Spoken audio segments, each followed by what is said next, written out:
Eu acredito que a gente precisa estabelecer equilíbrio e moderação no que concerne a riquezas, pobreza e generosidade. Então a imaturidade sempre ela nos leva a pontos de vista extremos. Há tanta oposição à riqueza e aos ricos na perspectiva cristã de alguns irmãos que eles supõem quase que pobreza é sinônimo de salvação. Nós precisamos entender que existe a verdadeira pobreza e a falsa pobreza. E nós precisamos de equilíbrio, nós precisamos de discernimento para lidarmos com as duas realidades. A Bíblia, integralmente, do início ao fim, sempre defendeu e sempre defenderá a causa do pobre. Então, quando lemos a palavra, o próprio Tiago, no seu relato, ele disse que a verdadeira religião é servir as viúvas e aos órfãos em suas necessidades. A Bíblia sempre assistiu à necessidade do órfão, da viúva, do estrangeiro. Porém, a falsa pobreza, ela é uma indústria muito lucrativa. A indústria da esmola, ela se tornou muito lucrativa. A indústria da autocomiseração, ela se tornou muito lucrativa e nós, como povo de Deus, não podemos ser facilmente enganados por isso. Nós temos uma responsabilidade, sim, para com Deus e para com a vida, para com a sociedade e para com aquele que é destituído dos seus direitos integrais. Nós precisamos avançar, nós precisamos receber da parte de Deus para que façamos algo, para que sejamos a agência missionária de Deus entre os homens, para que a gente sane as necessidades de um mundo sofredor. Nós precisamos de muita maturidade e coragem para darmos um não à falsa pobreza. E como distinguir a falsa pobreza da verdadeira pobreza? Biblicamente, nós temos embasamento para definir uma falsa pobreza. Então, acredito que a falsa pobreza ela não pode ser estimulada por nós. Nós precisamos estar firmados na verdade de Deus, para confrontarmos essas pessoas, sejam elas nossas irmãs ou não. Porque existe uma negligência para com aquilo que o indivíduo é capaz de fazer. Ele pode ir além, ele pode se empenhar, ele pode se esforçar. Quantas histórias de superação, de sucesso, de pessoas que eram marginalizadas, párias da sociedade, reféns de uma inversão de valores, no qual o rico sempre será rico e o pobre sempre será pobre. Então pessoas se empenharam, pessoas venceram as suas barreiras sociais e chegaram a algum lugar. Então, por exemplo, Provérbios 24, capítulo 33, o sábio Salomão escreveu o seguinte: um pouco para dormir, um pouco para cochilar, um outro pouco deitado de mãos cruzadas para dormir novamente. Assim te sobrevirá a tua pobreza como um vagabundo e a tua necessidade como um homem armado. Então, podemos entender, a primeira forma de entender a falsa pobreza é o que acomete socialmente o indivíduo é consequência da sua preguiça, é consequência da sua negligência, porque eu, por exemplo, e minha esposa já lidamos com situações nas quais o indivíduo ele pedia esmola no centro de Brasília e no que chamamos aqui no Distrito Federal de cidades satélites, que em outros estados são chamados de município, o mesmo indivíduo que pedia esmola no centro de Brasília é o indivíduo que tinha um estilo de vida de classe média em uma cidade satélite, em uma cidade mais periférica. Por quê? Porque ele descobriu que a esmola, que a pobreza é algo lucrativo quando se apela à culpa.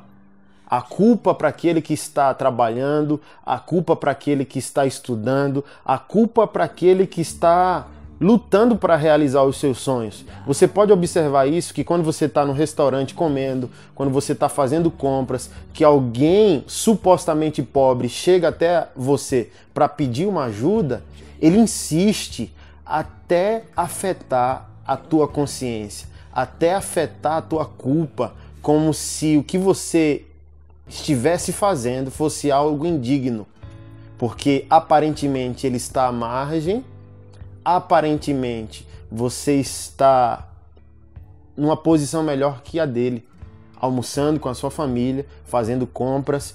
Então eu acredito que você não pode permitir ser afetado por essa realidade. Você precisa discernir, porque existem pessoas más fazendo da pobreza o seu negócio. Minha esposa viu um exemplo desse. Ela trabalhava numa cidade satélite no qual, de dia, o indivíduo pedia esmola no centro da cidade e à noite ele tinha carro, TV de plasma, uma boa casa.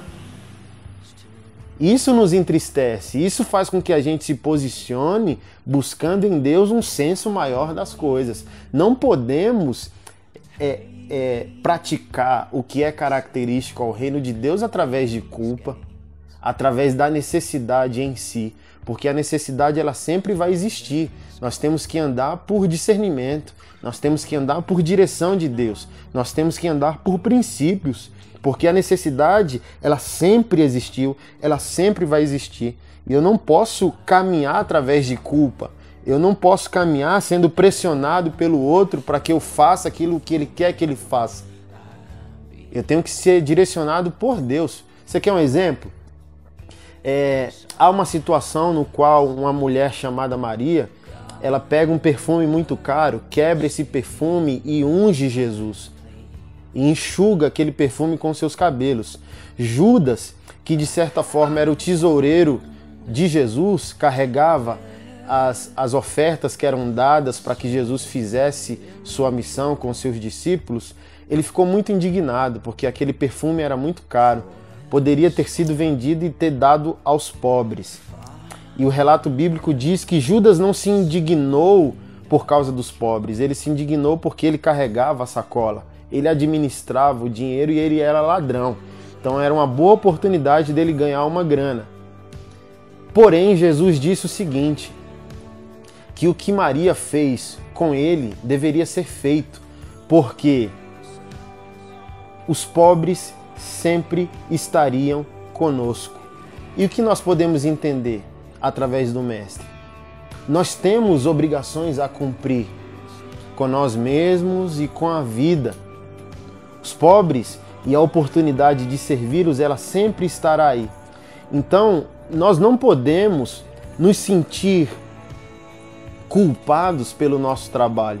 Se a nossa propriedade ela não é construída através da injustiça, através do descaso, através da má índole, não podemos nos envergonhar daquilo que o próprio Deus não se envergonha.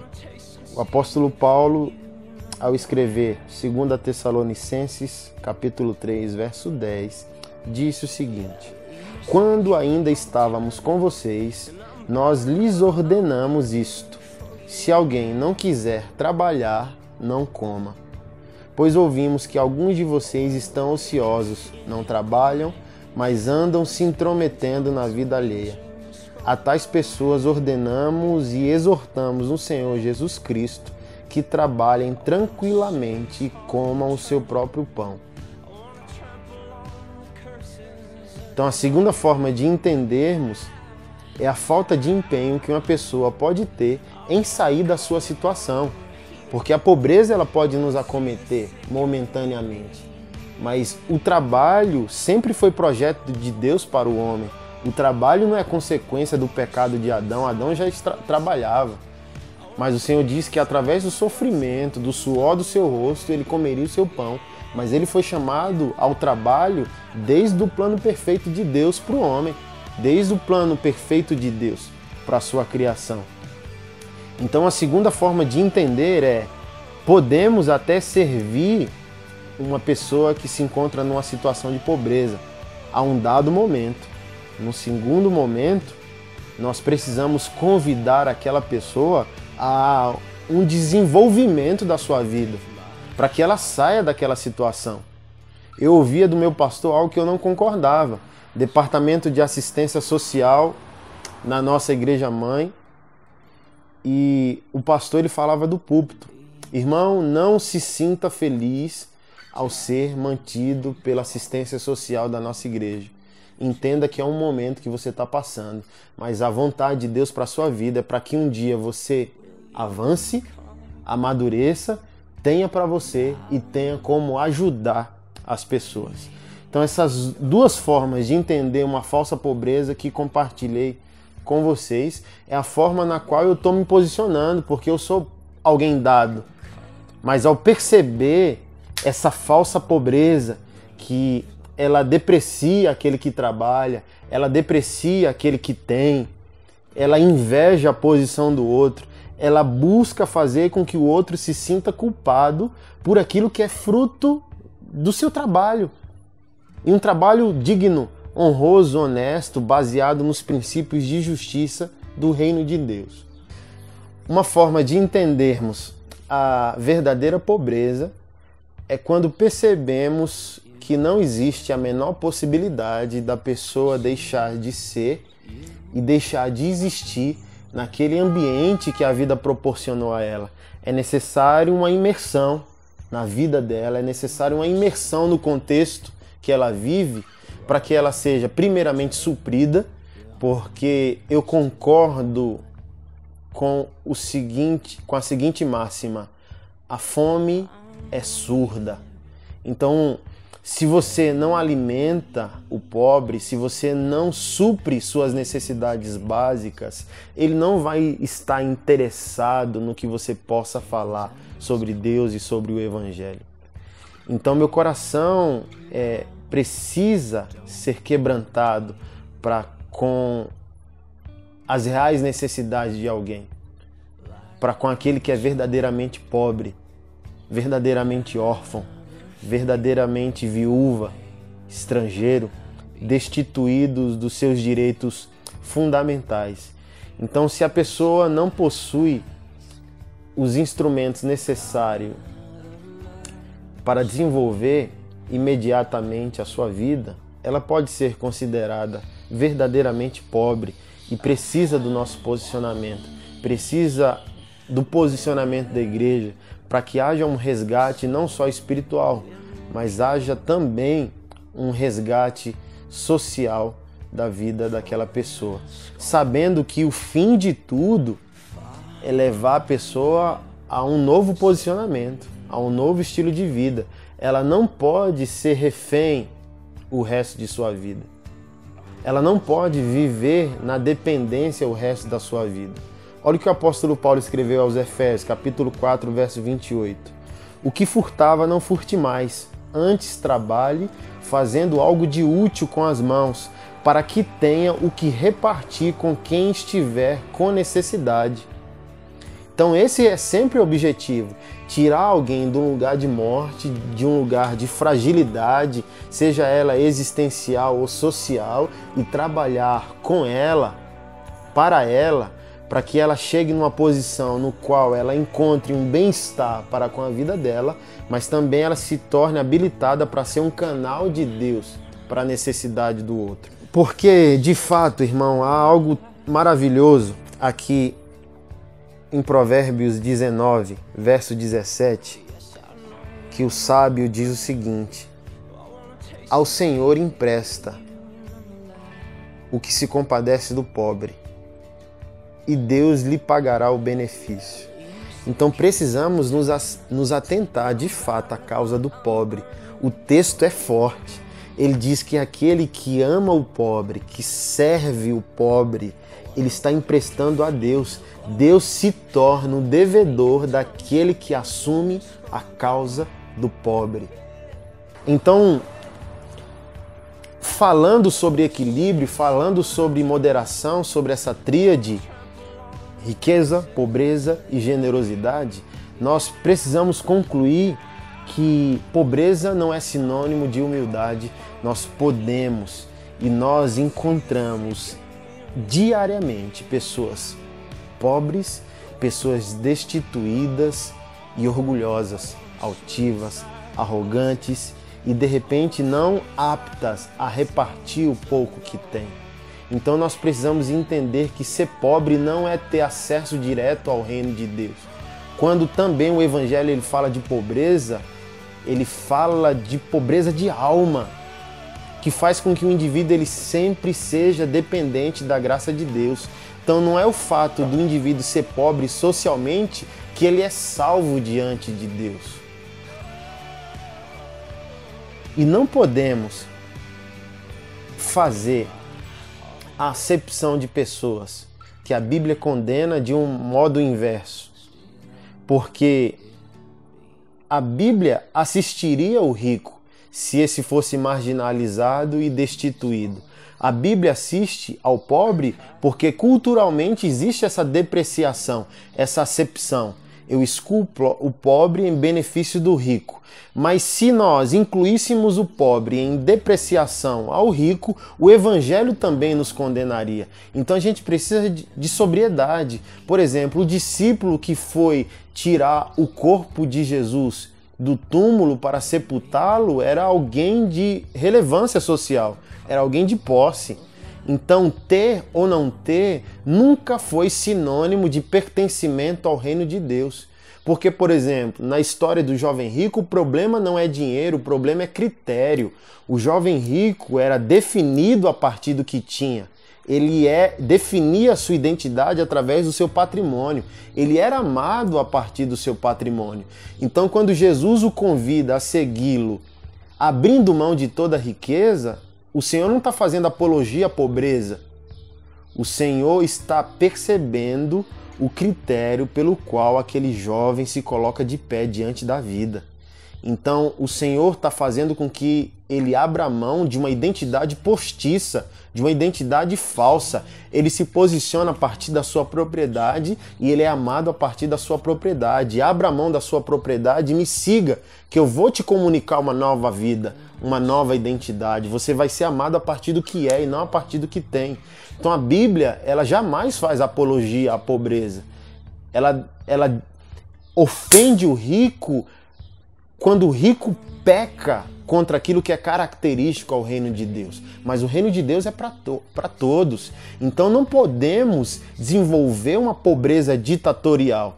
Nós podemos observar isso, por exemplo, eu como pastor observo muito isso nessa realidade missionária, evangelística, que faz apologia sempre à pobreza, à falta, à culpa. Quando o evangelista ou o missionário ele prega na igreja, ele deixa todo mundo mal, ao invés de deixar todo mundo cativado a fazer aquilo que ele está fazendo, ele desequilibra o que não pode ser desequilibrado. Eu entendo que é uma grande perda ao evangelho a mendicância ela ser sinônimo de missiologia. Para que você... O evangelho ele não sugere essa dicotomia secular e sagrado. Para ser missionário de Deus, irmão, você não precisa largar o seu emprego e viver como um mendigo na rua. Você pode ser missionário de uma forma íntegra, você pode ter uma missão para com Deus, assim como você também tem uma missão para com a vida. Trabalhar, se sustentar, se manter e fazer a obra de Deus. Concluindo, eu acredito que a coluna do meio, a moderação, deve ser a nossa busca. Se somos pobres e pertencemos ao reino de Deus, precisamos ser generosos. Se somos ricos, da mesma forma. Então o Evangelho ele nos repreende, o Evangelho nos reprova se aquilo que somos e temos é resultado de injustiça. Então se aquilo que você construiu, se o seu patrimônio é construído de uma forma lícita, construída com embasamento bíblico, com a proteção e com a bênção de Deus, você não precisa se envergonhar. Você precisa se investigar para saber se sua obrigação para com Deus e para com o reino de Deus está cumprida. Por exemplo, a prosperidade de Deus ela é missionária.